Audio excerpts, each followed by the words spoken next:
औज़ुबिल्लाहिमिनश्शैतानिर्रजीम बिस्मिल्लाहिर्रहमानिर्रहीम। So dear students, welcome again to the Almunir science academy. मैं हूं सिकंदर हयात, आपका बायोलॉजी इंस्ट्रक्टर। तो चलें स्टार्ट करते हैं बच्चों अपना नेक्स्ट लेक्चर जो है अबाउट द एंडोप्लाज्मिक रेटिकुलम। तो सबसे पहली बात यह है बच्चों कि बुक की अरेंजमेंट देखी जाए तो हमने स्टार्ट की थी ऑर्गेनेलिज, और ऑर्गेनेलिज में पहली ऑर्गेनेली आती है एंडोप्लाज्मिक रेटिकुलम।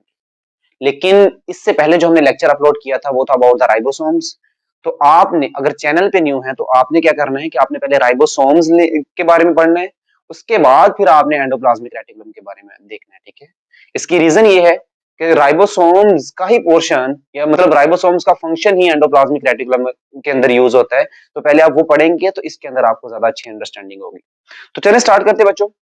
तो सबसे पहली बात ये है कि हम एक स्टोरी की फॉर्म में लेके चलते हैं, और बेटे इसमें कुछ हम एक्स्ट्रा इन्फॉर्मेशन देंगे और वो आपके लिए बेनिफिशियल। क्यों? क्योंकि वो एमडी कैट के लिहाज से आपके लिए इंपॉर्टेंट है, आपके कॉन्सेप्ट क्लियरेंस के लिए बहुत इंपॉर्टेंट है। हाँ, शायद इस टॉपिक में आपको उतनी जो है ना वो आप कहेंगे सारी आउट ऑफ द कोर्स जा रहे हैं, बट बच्चों ये आपके नेक्स्ट जब ऑर्गेनाइज आएंगे तो फिर मैं बताऊंगा कि हमने पीछे ये बात की थी।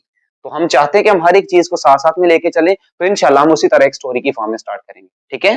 तो चले बच्चे, मैं एक स्टार्ट ड्रा करता हूँ सेल। ये सेल है। अब इस सेल के अंदर आपको डिफरेंट ऑर्गेनेलिज नजर आएंगे, ठीक है। और उन ऑर्गेनिज्म में मैं कहता हूं कि फॉर एग्जांपल ये न्यूक्लियस है, ठीक है। इधर जो है वो माइटोकॉन्ड्रिया वगैरह है, ठीक है। ये क्लोरोप्लास्ट है।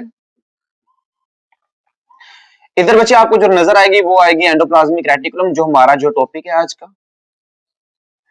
इसी तरह राइबोसोम्स होते हैं, गोल्जी प्लेटस होते हैं,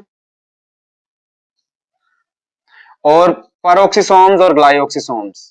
तो ये मैंने जो डिफरेंट ऑर्गेनेलिज लिखी हैं, इनका क्या मकसद है? आप कहेंगे सर हमारा टॉपिक एक्चुअली ये है एंडोप्लाज्मिक रेटिकुलम के बारे में, तो हम क्यों डायरेक्ट उससे स्टार्ट नहीं कर रहे हैं? तो इसकी रीजन ये है कि बच्चों ये हमारी एक स्टोरी है। स्टोरी का रिजल्ट सिर्फ आपकी बुक के ऊपर लिखा जाता है, वो पीछे से स्टोरी नहीं बताई जाती। तो हाँ, अगर आप रट्टा वाइज जाना चाहते हैं तो डेफिनेटली आप सिर्फ बुक रीड करेंगे तो आपके मार्क्स भी शायद आ जाए। लेकिन अगर आप कॉन्सेप्ट क्लियर करना चाहते हैं तो आपको ये स्टोरी समझना पड़ेगी। और उस स्टोरी में मैंने आपको कुछ ऑर्गेनेलिज के बारे में बताया है कि मैंने कहा जी mitochondria, mitochondria, chloroplast, nucleus, endoplasmic reticulum, Golgi apparatus, peroxisomes, vacuole, ग्लाइएक्सिसोम्स।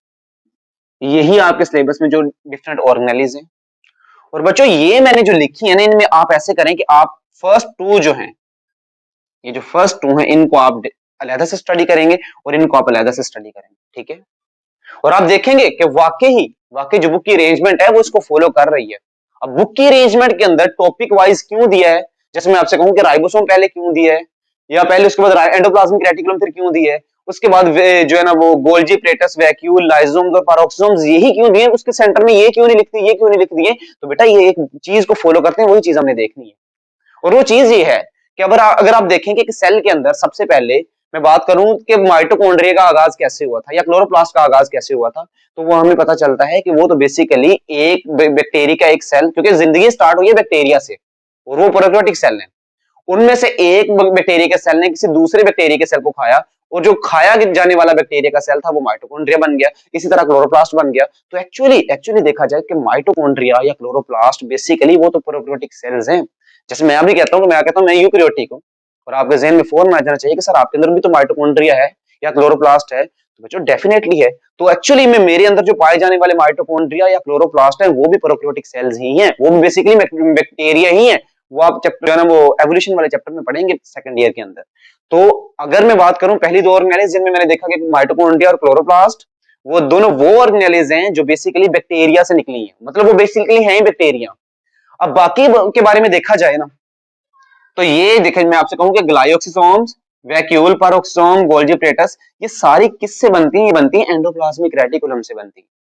और बच्चों बहुत इंपॉर्टेंट बात ये है कि अगर आप इसके फंक्शंस देखेंगे तो हमें पता चलेगा कि एंडोप्लाज्मिक रेटिकुलम का काम होता है प्रोटीन को बनाना, क्योंकि इसके साथ राइबोसोम्स अटैच है। और ये अभी हम बात करेंगे डिटेल में। तो चूंकि इसका काम क्या बनाना है, प्रोटीन बनाना, और यही क्या करता है, यही जो है ना वो लिपिड बनाता है। तो बच्चों हर और हम जानते हैं कि हर ऑर्गेनेली के बाहर जो पाई जाने वाली प्लाज्मा मेम्ब्रेन है उसके अंदर दो चीजें होती हैं मेजरली, वो कौन कौन सी, प्रोटीन्स और लिपिड्स। तो चूंकि प्रोटीन्स और लिपिड्स वहां पे चाहिए तो वो दोनों कौन बना रहा है, एंडोप्लाज्मिक रेटिकुलम। तो याद रखो कोई भी सेल के अंदर अगर ऑर्गेनेली बन रही है ना, जैसे मैं कहूं गोल्जी प्लेटस, उसके बाद पेरोक्सोम्स, वैक्यूल या ग्लाइओक्सिसोम्स, ये सारी कौन बनाता है, ये एंडोप्लाज्मिक रेटिकुलम बनाता है। आप कहेंगे सर आप सारा का सारा क्रेडिट किसको दे रहे हैं, एंडोप्लाज्मिक रेटिकुलम को, क्यों, क्योंकि उसने सारी की सारी ऑर्गेनेलीज बनाई है। और बच्चों इससे पीछे जाए तो ये न्यूक्लियस है, ये क्या है, न्यूक्लियस। अब अगर ये न्यूक्लियस है तो अब आप कहेंगे सर इसकी कोई इंपॉर्टेंस है, तो बच्चों ये तो हम कहते हैं कि एक दिमाग है, एक सेल का एक दिमाग है एक्चुअली, जो न्यूक्लियस है ये हर चीज को कंट्रोल करता है। तो अगर आप कहेंगे सर अगर ये कंट्रोल कर रहा है तो फिर एंडोप्लाज्मिक रेटिकुलम ये सारी चीजें बना रहे हैं, तो इसमें इसका क्या फंक्शन है, मतलब न्यूक्लियस का क्या काम है एंडोप्लाज्मिक रेटिकुलम के साथ। तो बच्चों सुनो जरा, इसकी बहुत इंपॉर्टेंट बात है कि अगर आप जानते हैं कि प्रोटीन लाजमी है, किस लिए लाजमी, क्योंकि प्रोटीन के जरिए ही आपकी सेल मेम्ब्रेन्स बननी है, और हर सेल मेम्ब्रेन जो है वो चाहिए हर एक ऑर्गेनेली को। समझ आ रही मेरी बात, या प्लाज्मा मेम्ब्रेन बननी है जो बाहर वाली है, इसके लिए भी चाहिए प्रोटीन्स। और बच्चों जो भी प्रोटीन्स आपने सेल मेम्ब्रेन्स को देने हैं वो बना रहा है एंडोप्लाज्मिक रेटिकुलम, तो फिर क्रेडिट जाता है एंडोप्लाज्मिक रेटिकुलम को। लेकिन याद रखो प्रोटीन्स कब बनते हैं, जब मैसेंजर आरएनए की ट्रांसलेशन होती है। और मैसेंजर आरएनए कब बनता है, जब डीएनए की ट्रांसक्रिप्शन होती है। और डीएनए कहां पे पड़ा है, वो तो न्यूक्लियस के अंदर पड़ा है। So I can say that nucleus के बगैर गुजारा नहीं, अगर न्यूक्लियस नहीं होगा तो ये एंडोप्लाज्मिक रेटिकुलम प्रोटीन्स नहीं बनाएंगे। जब प्रोटीन्स नहीं बनेगा तो सभी की ऑर्गेनेलिज की सेल मेम्ब्रेन्स के अंदर प्रोटीन्स नहीं होगा। जब प्रोटीन नहीं होगा तो बच्चों हम कहेंगे ये ऑर्गेनेलिज नहीं बन सकती। तो ये जो इंटरकनेक्टेड सिस्टम है ये वाला। और बच्चों याद रखना अगर कोई सेल जिसके अंदर न्यूक्लियस नहीं है तो उसके अंदर एंडोप्लाज्मिक रेटिकुलम भी नहीं होगा और ये सारी ऑर्गेनेलिज भी नहीं पाई जाएंगी। जैसे मैं आपसे कहता हूँ red blood cells, red blood cells के अंदर न्यूक्लियस नहीं है तो ये वाली ऑर्गेनेलिज नहीं पाई जाएंगी, कोई काम बनता ही नहीं, क्योंकि न्यूक्लियस ही नहीं है तो ये सारी ऑर्गेनेलिज का आगाज ही यहां से हो रहा है, तो इसका मतलब ये नहीं पाई जाएंगी।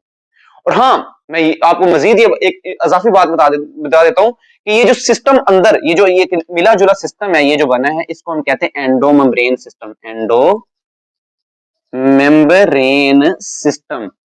ये क्या है जी, एंडो मेम्ब्रेन सिस्टम, जिसके अंदर ये हमारी डिफरेंट ऑर्गेनेलिज आ रही हैं। अगर आपसे पूछा जाए कि एंडो मेम्ब्रेन सिस्टम के अंदर वैक्यूल आता है तो आपने कहना जी डेफिनेटली आता है। इसकी रीजन ये क्योंकि इसको बनाने वाला ये है, ठीक है, जो सेल के अंदर ऑर्गेनेली बने, जो सेल के अंदर बने, बेटे ये सेल के अंदर नहीं बन रही, माइटोकॉन्ड्रिया या क्लोरोप्लास्ट ये नहीं बन रही।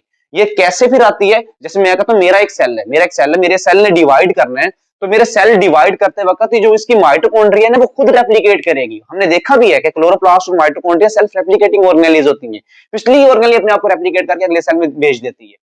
तो ये वाली सेल के अंदर बनती नहीं बल्कि पीछे से आती हैं। और ये वाली ऑर्गेनेलीज जो सेल के अंदर बनती है, जो एक सिस्टम बना रही है, इसको हम कहते हैं एंडो मेम्ब्रेन सिस्टम। और उसका आगाज कहां से हो रहा है, वो तो एंडोप्लाज्मिक रेटिकुलम से हो रहा है। और बच्चों यही बेसिक ऑर्गेनेली है जो डिफरेंट फंक्शंस परफॉर्म करेगी।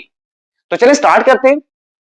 तो सबसे पहली बात यह है कि हम देखें, तो सबसे पहले हमें लगता है कि मैं आपसे कहता हूं मैं एक सेल लेता हूं और उस सेल में मैं क्या करता हूं कि मैं जो है ना उसको बड़ा करके देखता हूं। कैसे, मैं इलेक्ट्रॉन माइक्रोस्कोप के जरिए इसको बड़ा करके देखता हूं, ठीक है। अब आप कहेंगे सर आप कंपाउंड माइक्रोस्कोप भी तो ले सकते थे। बेटा कंपाउंड माइक्रोस्कोप सिर्फ सेल को दिखा सकती है, उसके अंदर ऑर्गेनेलिज को नहीं दिखा सकती। If you want to see them, अगर आप ऑर्गेनेलिज को देखना चाहते हैं तो आपको सिर्फ इलेक्ट्रॉन माइक्रोस्कोप ही हेल्पफुल होगी, ठीक है। तो आप इलेक्ट्रॉन माइक्रोस्कोप को देखें और इलेक्ट्रॉन माइक्रोस्कोप को देखें तो आपको पता चलता है कि एंडोप्लाज्मिक रेटिकुलम है। तो इसका मतलब फिर मैं कहूंगा कि एंडोप्लाज्मिक रेटिकुलम किसका पार्ट है, वो एंडो मेम्ब्रेन सिस्टम का पार्ट है। और वो ये देखिए अगर इसको मैं देखूं तो ये ऐसे है कुछ, ये सेल है, इसका ये जो न्यूक्लियस है बच्चों, और आप जानते हैं कि न्यूक्लियस होता है डबल मेम्ब्रेन जिसको हम कहते हैं न्यूक्लियर एनवेलप। तो ये जिसका ये डबल मेम्ब्रेन न्यूक्लियस है। और बेटे आप जानते हैं कि न्यूक्लियस के बाहर क्या होती है, न्यूक्लियर इसके अंदर पोर्स होते हैं न्यूक्लियर एनवेलप के अंदर, तो ये मैंने पोर्स बना दिए। और ये डबल मेम्ब्रेन जो आउटर और इनर डबल मेम्ब्रेन है, इसको हम कहते हैं, इसके दरमियान में जो जगह है इसको हम कहते हैं पेरी न्यूक्लियर स्पेस। क्या कहते हैं, पेरी न्यूक्लियर स्पेस, या इसको आप सिंपली कह सकते हैं ल्यूमन। क्या कहते हैं बच्चों, ल्यूमन। ये इसका ल्यूमन है। अब आप क्या करें, इसकी जो आउटर मेम्ब्रेन है, मतलब इस न्यूक्लियर एनवेलप की आउटर मेम्ब्रेन, यहां से आप एंडोप्लाज्मिक रेटिकुलम बनाना स्टार्ट करेंगे। ये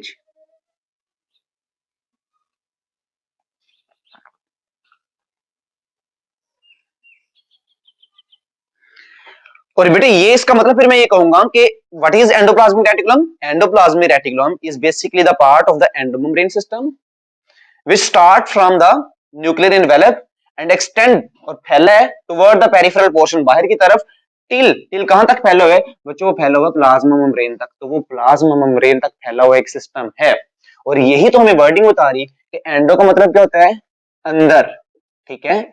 प्लाज्मिक का मतलब क्या है? Cytoplasm, cytoplasm. और रेटिकुलम का मतलब क्या होता है? जाल। तो एंडोप्लाज्मिक रेटिकुलम क्या है? एक साइटोप्लाज्म के अंदर फैला हुआ जाल है, और जो आपको सामने नजर आ रहा है, और जो कहां से स्टार्ट हुआ है? वो न्यूक्लियर इनवेलप से स्टार्ट हुआ है, और कहां तक खत्म हुआ है? वो प्लाज्मा मेम्ब्रेन के ऊपर खत्म हुआ है। और बच्चों बहुत इंपॉर्टेंट बात यह है कि हमारी बुक के अकॉर्डिंगली हमने चलना है, तो साथ साथ में उसको भी लेके चलते हैं।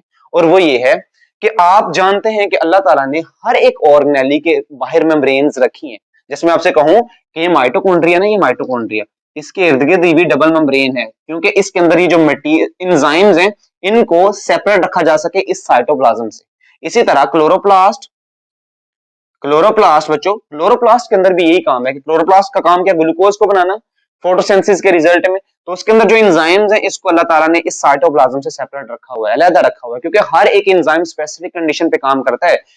जहां पे जो एंजाइम्स है उनको ये वाली कंडीशन राइबोस इसके साइटोप्लाज्म के अंदर नहीं मिलेगी, तो इसीलिए अल्लाह ताला ने इसको सेपरेट रखा हुआ है। तो इसी तरह बच्चों याद रखना कि भी ये जो एंडोप्लाज्मिक रेटिकुलम के जो ल्यूमन है इसके अंदर ये जो मटेरियल है ये वाला, ये जो मटेरियल है, इस मटेरियल को भी अल्लाह ताला ने सेपरेट रखा हुआ है। किससे? इस साइटोप्लाज्म से। किसके जरिए? इस मेम्ब्रेन के जरिए। इसको हम कहते हैं सिस्टर्नी। क्या कहते हैं बेटा? सिस्टर्नी।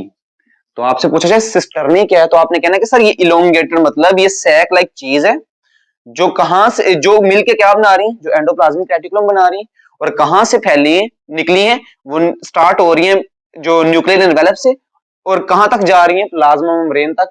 तो बेटा ये याद रखो कि ये एक रास्ता बना रही है। देखो ये एक बात बहुत इंपॉर्टेंट है कि ये जो ल्यूमन किसका है? ये न्यूक्लियर एनवेलप का, ये वाला ल्यूमन और ये वाला ल्यूमन, इन दोनों के लिए सेम ओपनिंग है, मतलब इन दोनों का ल्यूमन आपस में अटैच है, मिलता जुलता है। ये भी हम देखेंगे कि ये आपस में क्यों मिल रहा है, ठीक है, क्योंकि हम चाहते हैं कि हम इंशाल्लाह डिटेल में पढ़ेंगे, तो हमने ये देखना हर चीज को इंशाल्लाह कॉन्सेप्ट वाइज स्टडी करना है। अच्छा, तो हमने देखा कि ये सारा एक रास्ता बना रहे हैं, और रास्ते को हम कहते हैं चैनल। तो अब फिर मैं इसका मतलब एंडोप्लाज्मिक रेटिकुलम की डेफिनेशन कर सकता हूं कि एंडोप्लाज्मिक रेटिकुलम है क्या?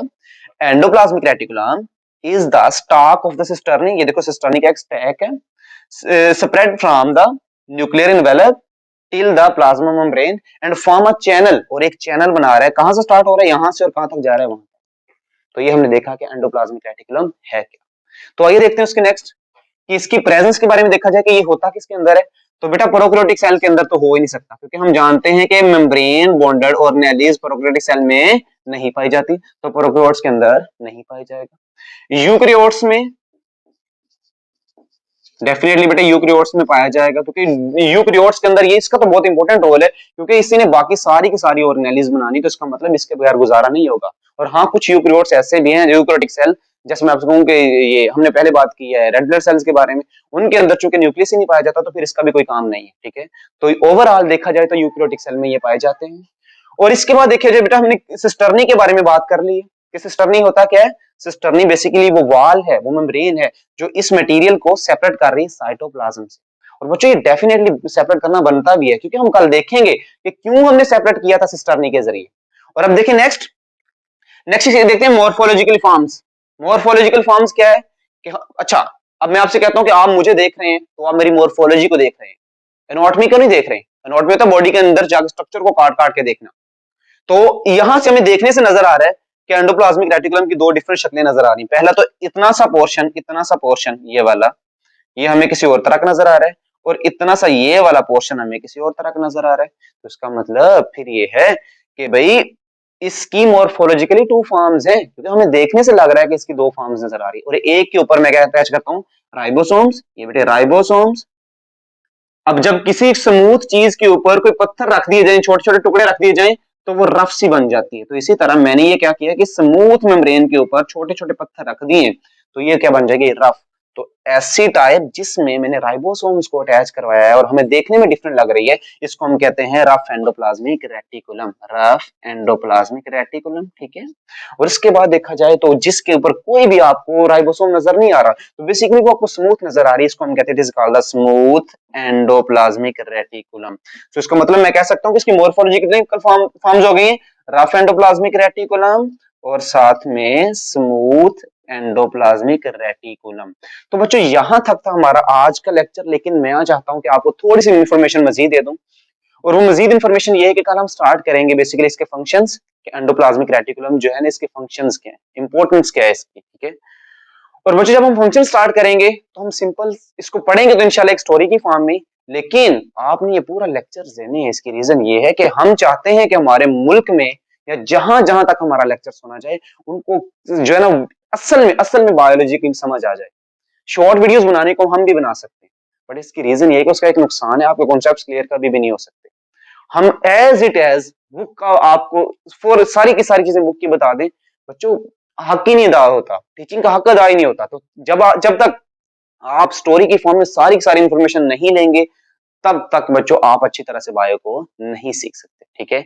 और मजीद आपके जहन में ये होना चाहिए कि आपने कहा था सर एंडोप्लाज्मिक रेटिकुलम चूंकि एक एंडोमेम्ब्रेन सिस्टम का पार्ट है, और हमें लगता है कि इसके बाद फिर वाकई ये ऑर्गेनेली स्टार्ट होंगी, क्योंकि इसने फिर इसको बनाना है, मतलब एंडोप्लाज्मिक रेटिकुलम ने किसको बनाना है, उसने बनाना है गोल्जी एपरेटस को, फिर वही गोल्जी एपरेटस बाद में डिफरेंट ऑर्गेनेलीज को बनाने में हेल्पफुल होगा। तो वाकई ये अरेंजमेंट है कि हम यही पढ़ेंगे भाई, पहले हम एंडोप्लाज्मिक रेटिकुलम हमने देखनी है आज, इसके कल हम फंक्शंस पढ़ेंगे, उसको डिटेल में देखेंगे। फंक्शंस के बाद हम देखेंगे गोल्जी एपरेटस को, क्योंकि वो एंडोमेम्ब्रेन सिस्टम का पार्ट है। उसके बाद हम देखेंगे पैरोक्सिसम, ग्लायोक्सोम और वैक्यूल्स वगैरह। यहां तक था हमारा आज का लेक्चर। मिलते हैं नेक्स्ट लेक्चर में, तब तक के लिए अल्लाह हाफिज।